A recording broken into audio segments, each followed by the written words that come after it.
Hey, everybody. So I'm a little bit late, half an hour. I apologize, but glad to be here with you. I am Eddy Aragon, and I wanted to take this time to sort of finish up on those things. And I'm going to turn on the chat box here. So if you happen to be catching me live on YouTube, you guys can catch me there. And let's see. Hey, Bob, I'm going to have to call you back. I'm doing a live presentation on Okay, sounds good. Thanks so much. Okay, busy running a business and busy taking questions, doing this. First off, thanks to all the people who showed up yesterday. You can see that I'm up there on my own TV. That's really kind of bad. So we're going to shut that down. There we are.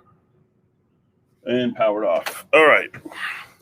Anyhow, thanks so much for joining. Thanks for being here. I appreciate you guys very much. And let's get to work. We've got a lot of work to do.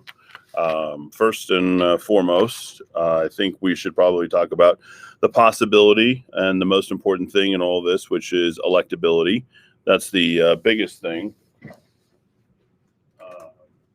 Electability being absolutely key to winning CD1, which will start the process for not just the mayor's race, but also start the process for the gubernatorial race, which is very important. If we don't have a strong showing or win this, we have to win this race. That'll start everything else going in the right direction. One of the reasons that I've told a lot of people why I am getting into this race is because I know that I can win it. I've seen the level of dissatisfaction that the state of New Mexico currently has with its public elected officials, particularly those who have gone to Washington, D.C. We need to look no further than Ben Ray Lujan and Tom Udall. I think a lot of people have felt dissatisfied that Udall is working for whatever environmental policy that is out there. We have Martin Heinrich doing whatever he's doing while he's up there. We don't have good representation in the state of New Mexico. Gone are the days of Domenici and Bingaman, when we had real strong representation. I knew Bingaman, knew Domenici. Visited them when I was up in Washington, D.C. as well, worked for Bingaman up there. It requires a different caliber, and you can't forget about New Mexico while you're in Washington, D.C. It's ever so important. I feel like it's almost this glammed up job for a lot of people. The House of Reps is not a glammed up job. You've got to work hard.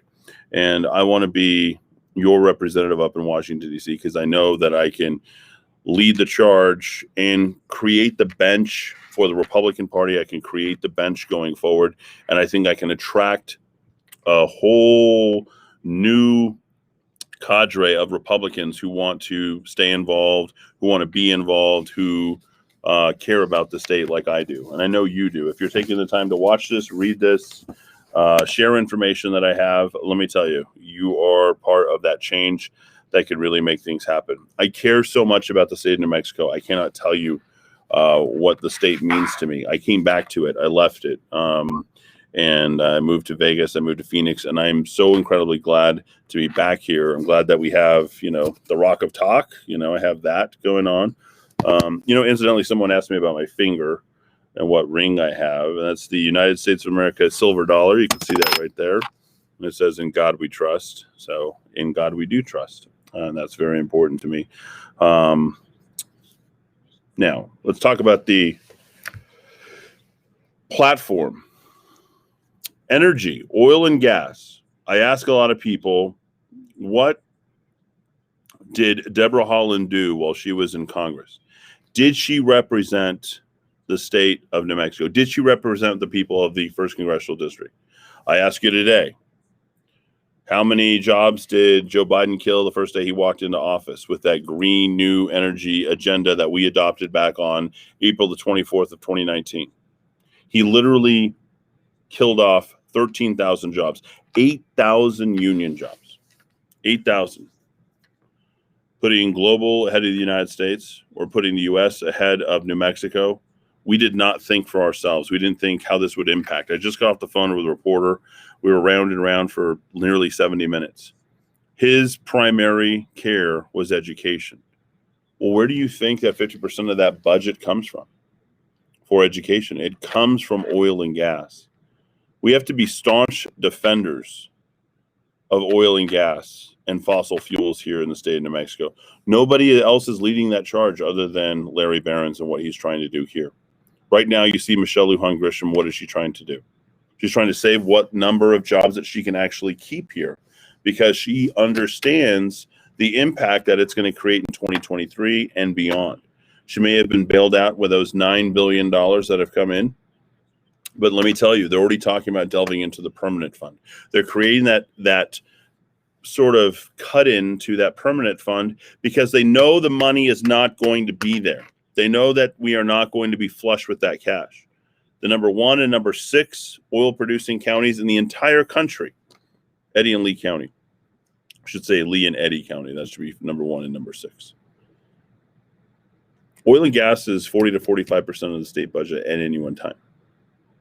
We lost 62,000 jobs. We're not feeling it yet, but we will feel it come 2023 and 2024. The average salary for an oil and gas job, $71,000. It's more like we lost 125,000 jobs when you really think about it. If you look at the entire amount of people who are employed here in the state of New Mexico, roughly about 895,000. We were right around 947. Those are all those jobs that we lost. Where do you think those jobs go? They go across the border, 3 to 5 miles away if you're in Hobbs or in that area, and they go away and possibly for good. We can't afford to lose those jobs. The other thing is, as your representative up in Washington, D.C., having a voice that speaks out on behalf of the people of New Mexico and not with the special interest of the Democrat Party, which are the very same people which are pushing forth the renewable energy to the point where it completely and totally overtakes it. Now, I'm okay with 10% or 15%, but 100% by 2045? You know as well as I do that makes no economic sense. We have to make pragmatic economic arguments. That is not pragmatic. That is not practical. It is in any way, shape, or form going to help the bottom line of the state of New Mexico. We're not going to wind ourselves away, although the good people in Torrance County have some good things. They're getting some wind. They can go ahead and export them and add some economic development. But they're not saying, well, we want to go ahead and ban fracking. That's essentially what they've done here in the state. And that is a really bad thing and calamitous for the future of New Mexico, particularly for those of you who have children and just for those of you who care about the future of New Mexico. We have become a petri dish for far too long for the Democratic National Party. Putting that Democrat agenda over the New Mexico agenda is something that we've gotten way too good at. Your news media can almost sing the song anymore. They know exactly what is coming, and we can do better. We will do better, especially with me as your elected representative here, native born and bred here in Albuquerque, New Mexico. Now, let me give you some real quick numbers that you can take away with you, okay? The governor of the Democrats, plus a few Republicans, wanted the ETA.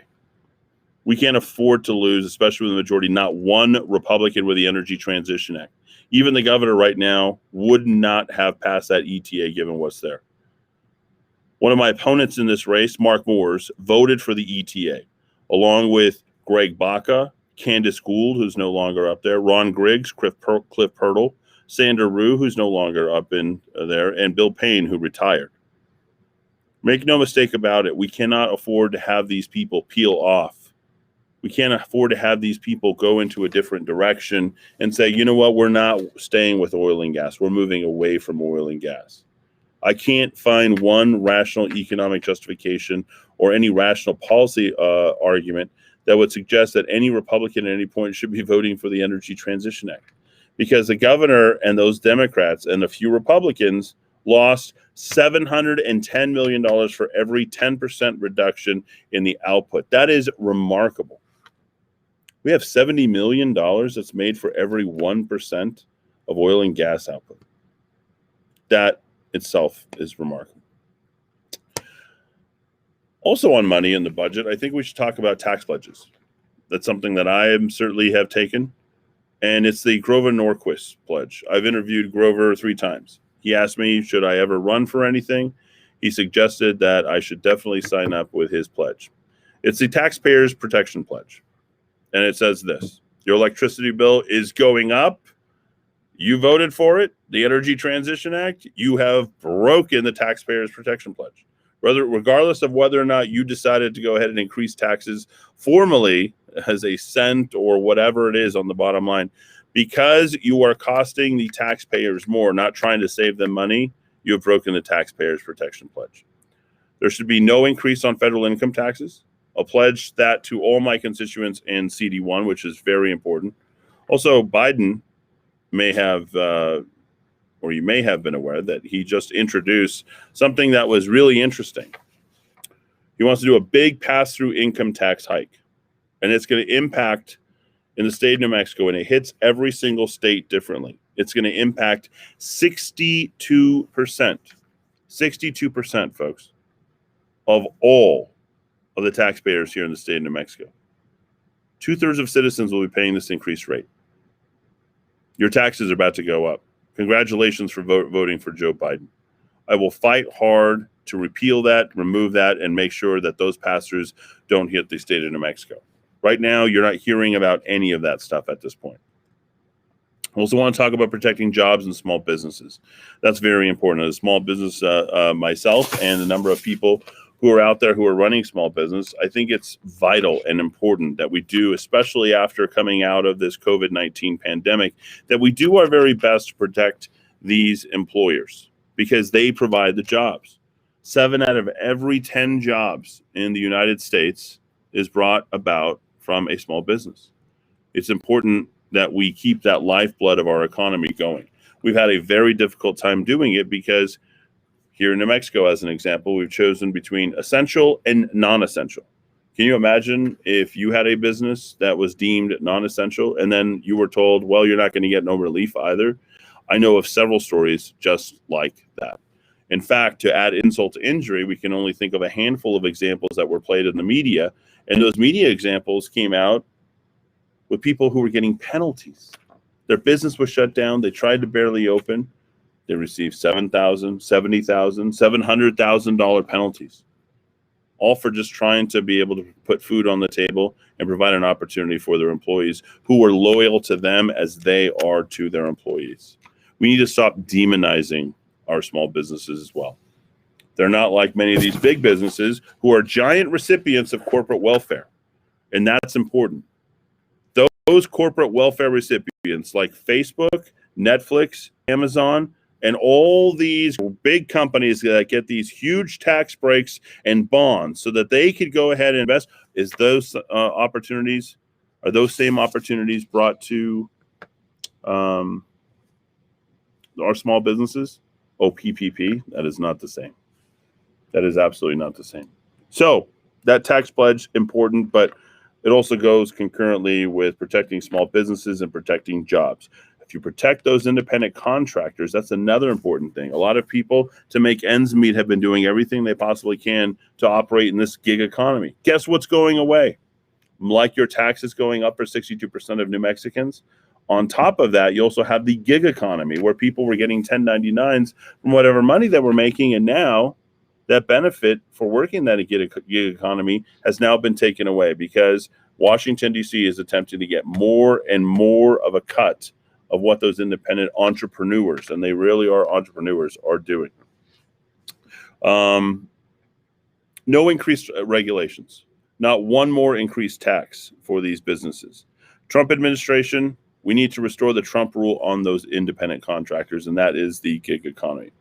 As you all know, and as I'm famously told you a number of times, I'm against any and all regulations when it comes to the minimum wage. A minimum wage is just bad, start to finish. There's no economic argument that you could justify to me that should tell me that a certain worker needs to be paid a baseline.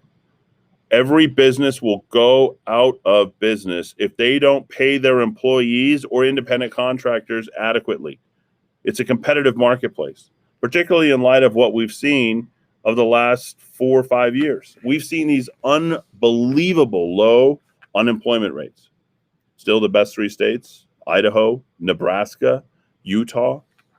They don't worry about minimum wage because people can get 2 or 3 or 4 different jobs because there's more work than there are people to actually get employed. We think about this minimum wage because we think that we're entitled to a certain level. You work for what you get, and trust me, it's a heck of a lot more than minimum wage. Plus, I wouldn't want any of these workers to go out there and think that at the end of the day that they would have to take a minimum wage from somebody. Can you imagine if you're just making minimum wage? Well, where do you negotiate from there? And what happens to a business who decides to go from there? So let's think about this. The impact of a $15 minimum wage on every single state. Let's think about New Mexico for a second. By 2027, that would be an additional 19,000 jobs that would be killed off.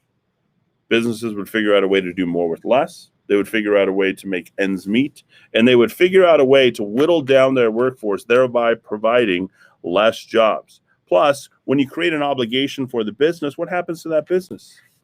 They become less efficient. They become less interested in providing those types of benefits, if you will. People want to pay people if they're making money. I grew up in a family. My father handed out bonuses at the end of the year.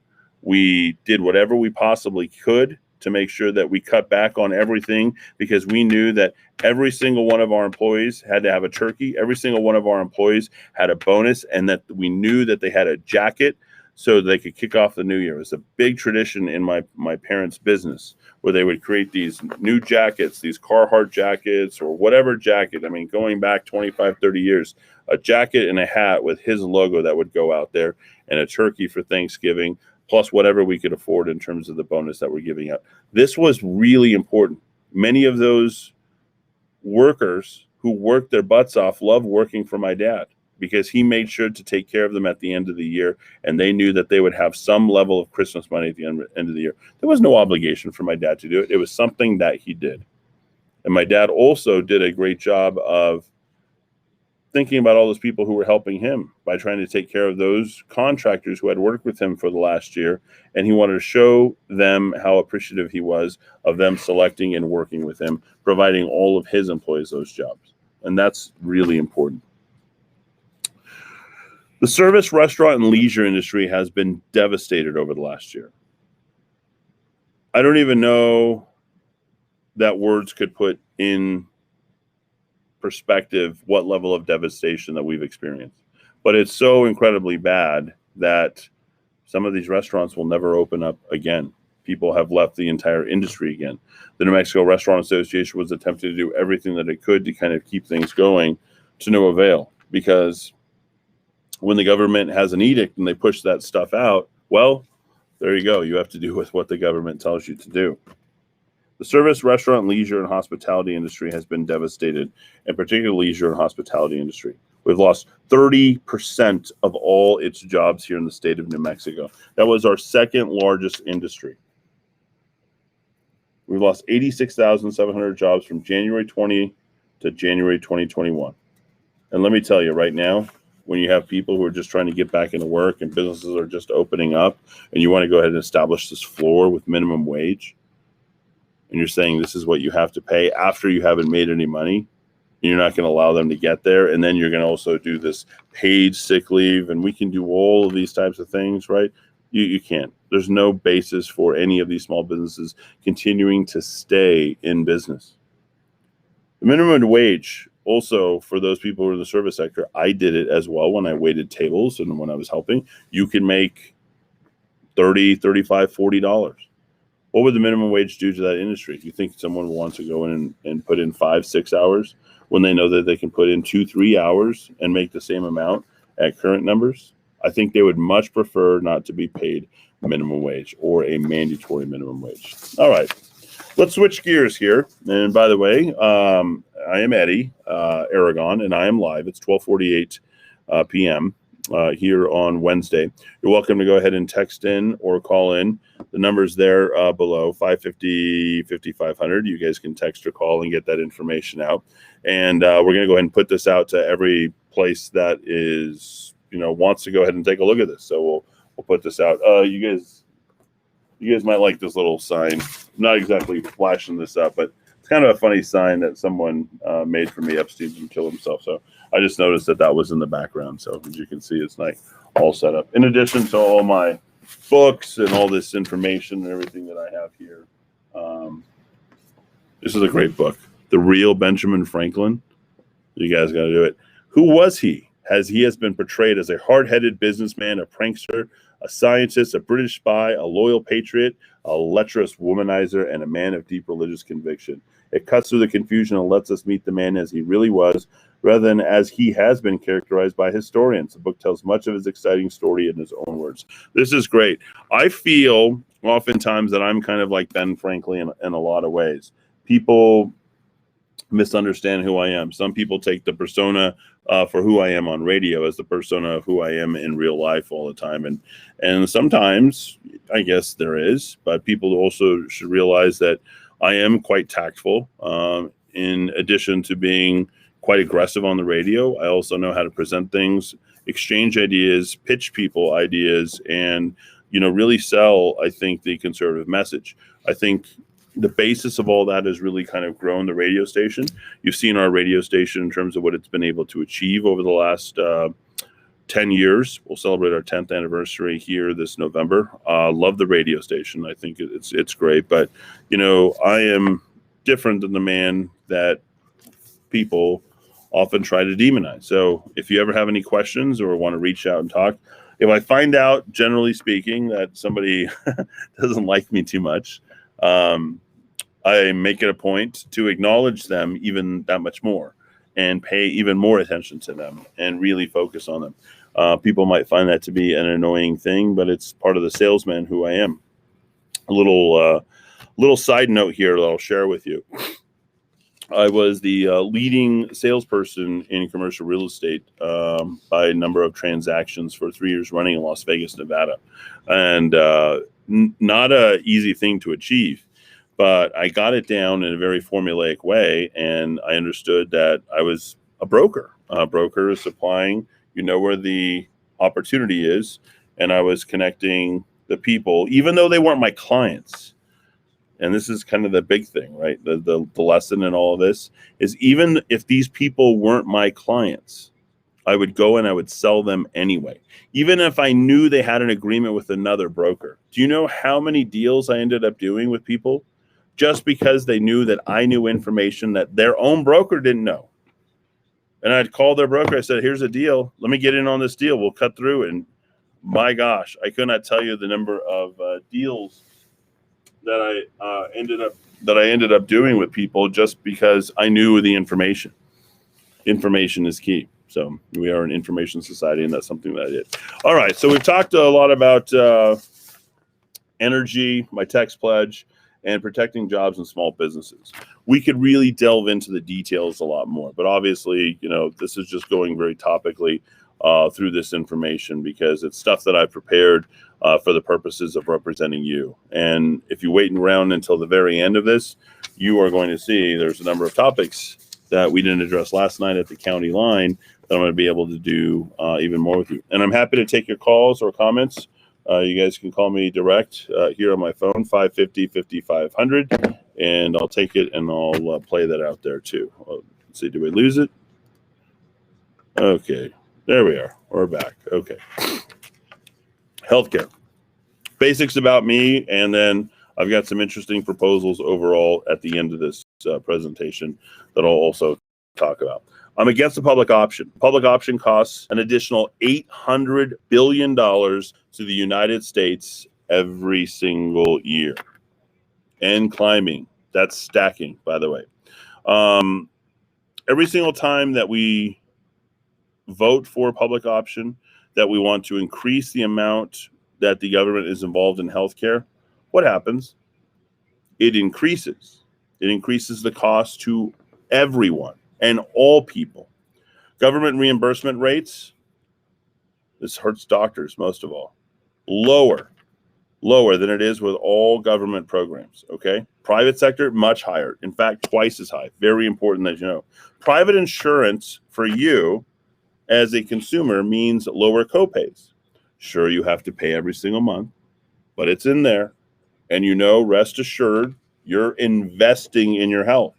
And in the event that there's an emergency or anything like that, that it's there. Plus, you can visit the doctor as frequently as you like with that copay.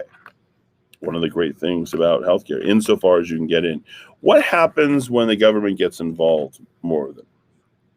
We have rationing. We have the reduction of the quality of care. It's amazing to me the amount of time that a doctor actually gets to spend with their patients nowadays. Back in the early 80s, it was nearly 35 minutes. Now, today, 5.2 minutes. Rationing is what's happening. Latest number of people here in the state of New Mexico on Medicaid. I said this last night. The room just fell silent. 904,000 people. 43%. People just nailed that number. They knew it. There is nothing that is more reflective of the impoverishment of the state of New Mexico and us in general. And this is why a lot of doctors don't come and locate here. It's because we have too many people on Medicaid. Not enough people on Medicare. This is actually just recently testified to by the governor. We have the oldest physician population in shortages. At the very same time, we have the highest proportion number of people who are on Medicaid. All right. Now, when government gets in control of healthcare, as I told you before, we have rationing, shortages, waiting period. Take, for example, Canada and the UK. A lack of choice options in remedy and a lack of quality of care. Many of you complain, obviously, about the quality of care. Well, you can thank your government for that. Putting anything in their hands to do that makes things worse. Deregulation, opportunity, getting physicians having more control of their own destiny, much better choice for both the patient and the doctor. And we have to make that connection, help to make that connection. When the government is involved in healthcare, more expensive than private choice every single time. Medicaid reimburses only 72% of what Medicare reimburses. When you have Medicare, full boat reimbursement, you get 3/4 of what you would get otherwise. And then how about doctors and physicians when it comes to preferring private care? Why do they do that? Government coverage only receives 50% of what they would in private care, $80 to about $160 per visit. Far lower. And if you're a doctor who spends umpteen years, I don't know, I think it's 11 years when it comes to absolutely everything, getting your medical degree, which is 4 years, then you have the additional 3 years, then you have the additional 4 years of residency, and there's your 11, 12-year investment with, a pile of $250,000 of debt that you're sitting on, and voila, you think we're going to attract these physicians to come and work for 50 cents on the dollar because they want to do something for the public good? New Mexico is a great teaching hospital. We're not going to be able to retain the best and the brightest because they're going to be able to make 3-4 times in 1 year than what a New Mexico doctor makes. Unbelievable. So there we go. I want you to take some of that information home in terms of the public choice option. It should never be a choice because public health care isn't a choice. And it leads to some very bad outcomes for our healthcare system overall. And our healthcare system continues to decline. We continue to pay attention to other states, other countries here that continue to outperform the United States. And we are not climbing. We're going in the wrong direction. All right, let's talk about education. Anybody know when we established the Department of Education? Of course, that's 1979 under Carter. All sorts of donations went his way, got all the money, and voila, we got ourselves the Department of Education. A bloated, bureaucratic armpit cesspool of bad information and lost money, okay? There's $70 billion that goes to the Department of Education every single year. Is it working? Is it making our kids smarter? Of course not. They're trying to make baseline programs so that these people will walk away what they feel are sufficient aptitudes. Only you know what that should be. I believe in school vouchers. Money follows the child. I believe in school choice. Children should not be punished for going outside their districts. How about no federal mandates? Not one curriculum established by the government. Communities determine the priorities and aptitudes for their curricula. A flight to quality will consistently happen. Feds right now are subsidizing education in universities. 97% of all professors are liberal. Blue-collar worker shortage. We've seen that. Why not take some of these people who are pursuing a degree where they won't be able to make some money, convince them that they could get free college education or go to school while they're working. And trust me, so many more will go in that direction because they'll be incentivized to make money and start their lives, and they can always go back to school. Blue-collar worker shortage, 40% of kids dropping out. We need to incentivize technical aptitude at a higher level, at higher income level, and degrees for shortages. And anti-teachers unions and anti-public unions altogether is what I am about every single day on air, and certainly when it comes to education. We need to understand that the government can't provide a better place for your child to learn. All you have to do is look at homeschool and look at homeschool aggregators, which essentially is a community of people who homeschool their children, and they bring them all together so that they can interact with one another, so they can have their sort of social structure that they can create out there. Let me tell you, these are some of the most amazing kids you've ever met. I had an opportunity to speak to them, a group up the street on Central, about a month and a half ago, and it was possibly the best 3-4 hours that I've spent around kids that I can think of in my entire life. These kids were so incredible and bright.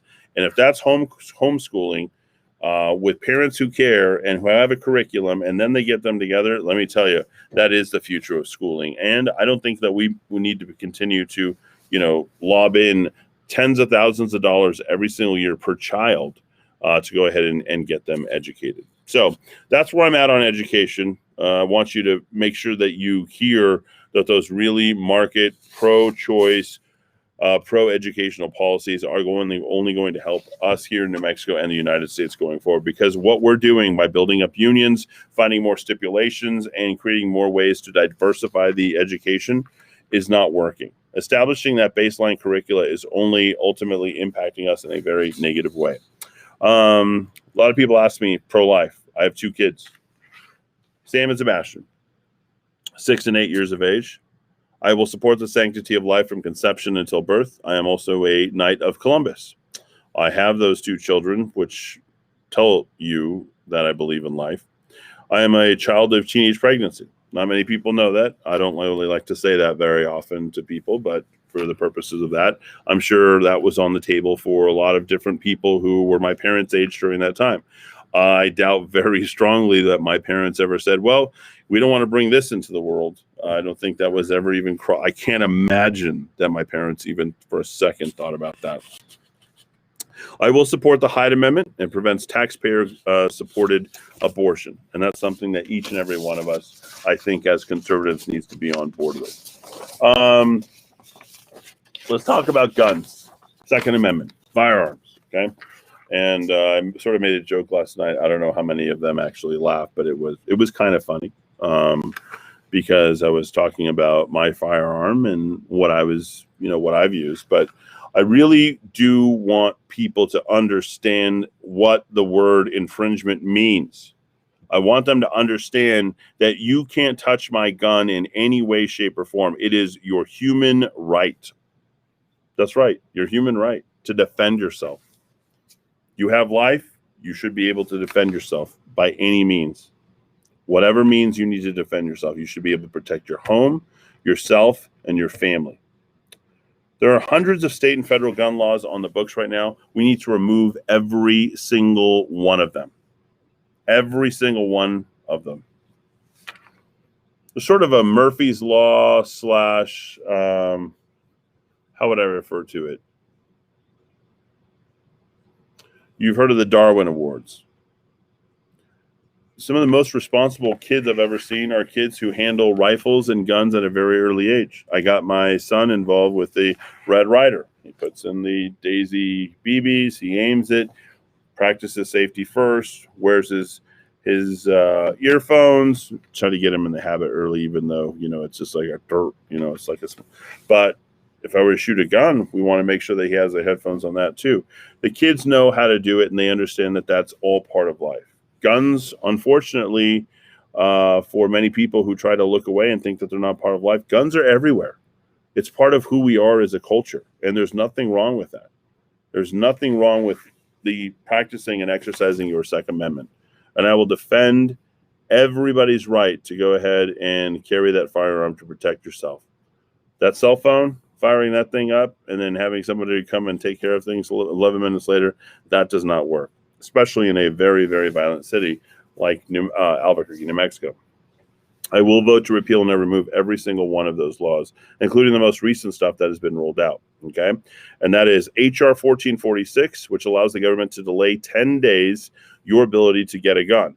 That allows the government your right to, it tells you that you do not have a right to own your firearm without that type of background check. And it ensures that you'll be able to defend, again, your home and your place of business. Now, they've passed 2 laws on the House thus far already in Congress, okay?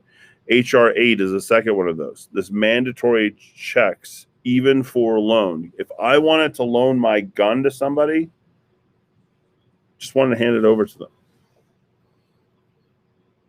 Yeah, it's now going to be the law that the government has to do a background check before you were ever to loan that gun. Think about how incredibly ridiculous that is. Before you even owned a gun, I bet you the first gun that you ever fired was not your own. Most of us in our first experience, we fired our dad's gun, our friend's gun, but we didn't fire our own gun. Private exchanges between parties will be background checked. It might be the most ridiculous thing that I think I have ever seen proposed up in Congress. Why? Because we have been doing it for so long. If this good guy trusts that good guy, and there's nothing illegal in the acquiring of that gun, there should be no need to go ahead and do a secondary background check on the guy who already owns a gun. Guess what you have to do? Another background check. That makes no sense whatsoever. So when private exchange between parties being background checked, ridiculous. I'll work on removing that. Sheila Jackson Lee is also coming after the antique firearms. We should remove that as well. And then, of course, you saw what happened in 2020 with the red flag laws and the background stuff where neighbor can basically call on neighbor. He's a threat, mental evaluation. We're going to go ahead and what? Take the gun. It puts our officers in jeopardy, and it's something that really is necessary, and it's driven by an agenda. Now, yep, yes, sir. It says, hey, Eddie, saw this, had to share. Keep on keeping on, I guess is taking a look at our website and the stuff that I'm putting out there right now. And you're welcome to text in 550-5500. All right, let's talk about crime and justice, since we just came off talking about the Second Amendment rights. There will be not an additional law on police governance. Our police don't need to be governed. Our criminals need to be governed. Why is that so hard? I will work at the federal level to remove the Department of Justice on the Albuquerque Police Department. How come our representatives haven't been involved in that conversation, haven't been working hard?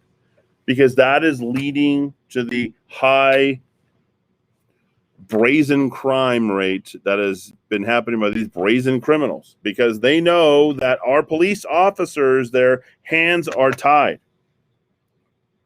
We can prove that that Department of Justice edict has increased the brazenness of the criminal population in our state. I'll remove the sanctuary status of our city by increasing the penalties to cities that adopt those very thing, which is the sanctuary city status. No money should be given to sanctuary cities whatsoever from the federal government. You might remember Donald Trump talking a lot about that. You might remember him withholding money from sanctuary cities. We need to turn that back on and keep that going. Establish benefit settlements in their community. Why shouldn't we have these cities if they're going to step right now? Is what? Defund the police. Cities, by helping those cities stand behind their police officers. It's the best thing that we could possibly do. Okay? So establishing a benefit for cities which adopt a no settlement strategy. Period. Take those guys through court. Make them spend their money. Make them prove that that police officer was doing something wrong. And make them spend the money to do so. Frivolous lawsuits, getting these $1 million settlements like George Floyd did for $27 million.